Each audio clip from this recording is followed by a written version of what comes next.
আমাদের পক্ষে বেশি দিন ক্যারি করা সম্ভব না, সামনের দিকে এগোনো সম্ভব না।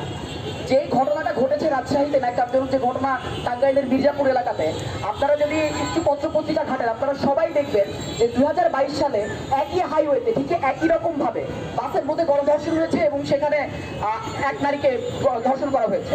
এবং এই ঘটনাটা একদিন দুই দিন ধরে ঘটছে না, বাংলাদেশের যতগুলো হাইওয়ে আছে প্রত্যেকটা হাইওয়েতে এরকম অসংখ্য অনেক পয়েন্ট আছে যেই পয়েন্টগুলোতে বাসে ডাকাতি হয় এবং বাসে ডাকাতি কিংবা রাস্তাঘাটে ছিনতাই এই সকল ধরনের অপরাধের সবচাইতে বড় ভিকটিম হচ্ছে যে নারীরা। কারণ এই অপরাধ যারা করে থাকে অপরাধকারীরা তাদের কাছে নারীকে সম্ভ্রমহানি করার জন্য তাদের এক রকমের উৎসাহ বিচার আমাদের এই সরকারকে করতেই হবে এবং স্বরাষ্ট্র উপদেষ্টা থেকে শুরু করে পুলিশ প্রশাসন যখন উপযুক্ত ব্যবস্থা নিবে এই দাবি আশা করছি। ধন্যবাদ।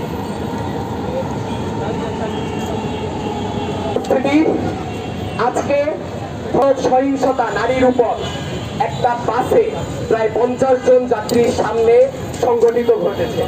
এই ঘটনা আজকে খুব একটা সাধারণ কোনো ঘটনা নয়, এই ঘটনা আজকে একটা দীর্ঘ বিচারহীনতা সংস্কৃতির ফসল। আমরা আমাদের দেশে দিনের পর দিন কি দেখেছি? আমরা দেখেছি ধর্ষণের ঘটনা ঘটে, প্রতি 4 থেকে 5 জনের মধ্যে অন্তত একজন নারী কোনো না কোনো ভাবে তার যৌবনে যৌন হয়রানির শিকার হয়। তারপরেও আমরা কি দেখি যে সামাজিক চাপের কারণে এই একমাত্র একটা অপরাধ যাতে ভিকটিম নিজে সামনে আসার সাহস পায় না, এই একমাত্র একটা সহিংসতা, যে সহিংসতায় যে শিকার হয় সে বিচারের কাছে আসার আগে তাকে সমাজের কাছে হেয় হয়ে যেতে হয়।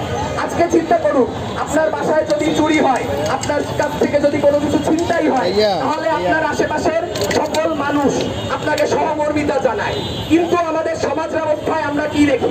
আমরা এই সমাজ ব্যবস্থায় দেখতে পাই যে একজন নারী ধর্ষিত হলে সমাজ তাকে উল্টো দোষারোপ করে, তাকে বলে তার পোশাক ভালো ছিল না, তার এটা ঠিক ছিল না, ওটা ঠিক ছিল না। আমরা আজকে বলতে চাই এই যে দীর্ঘ একটা সংস্কৃতি, এই সংস্কৃতির ফলাফল থেকেই আজকে এই ধরনের ভয়ঙ্কর ঘটনার সূত্রপাত হচ্ছে। আজকে চলন্ত বাসেও পরিবার পরিজন এবং নিজের আত্মীয় স্বজনের সামনেও একজন নারী নিরাপদ নয়।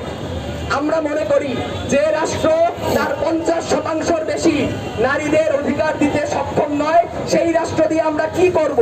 আমরা এমন এক রাষ্ট্র চাই যে রাষ্ট্রে নারী পুরুষ নির্বিশেষে প্রত্যেক মানুষ তার নিজের ন্যায্য অধিকার পেতে সক্ষম হবে। এমত অবস্থায় আজকের এই বিক্ষোভ সমাবেশে বক্তব্য দানের জন্য হুজমা আপুকে আহ্বান জানাচ্ছি। বক্তব্য দিবেন হুজমা তাজরিয়ান আপু।